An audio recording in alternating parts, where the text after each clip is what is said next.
يا اخي انا اتغلبت من كل فرق الدوري، وموسم سيء، ومدرب احول. المدرب بتاعنا ده من راجل ميكانيكي اصلا، يا اسطورب ده ميكانيكي مش مدرب والله.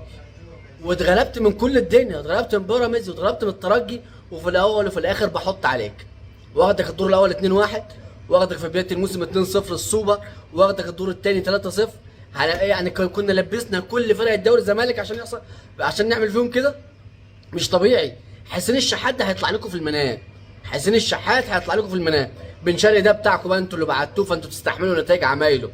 اللي بيحصل فيكم ده عشان تعرف انت قيمتك وحجمك ايه قدام الاهلي حتى في اسوأ مواسمه.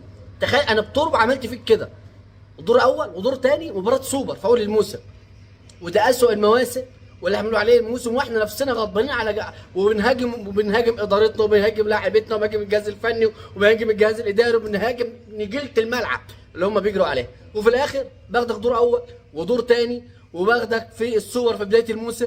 هنعمله كده. بس هو المفروض كانت الحاجه الوحيده اللي تحصل ان هم كانوا لبسوا كل فرق الدوري ابيض عشان يحصل فيهم كده، وعشان لعبتنا تصحصح وتروق وتشوف وتعرف يعني ايه قيمه النادي الاهلي وتيشيرت النادي الاهلي. يا ابو ثلاثه اللي كنت بتغنيها المره اللي فاتت، النهارده هغني لك مني انا مش من حد تاني. انا لما اغني يا ابو ثلاثه يبقى انا اللي اعطيك الثلاثه، زي ما اعطيك السته، زي ما اعطيك الخمسه، زي ما طول عمري بديك وهفضل اديك، سواء في احسن المواسم ولا في اوحش المواسم.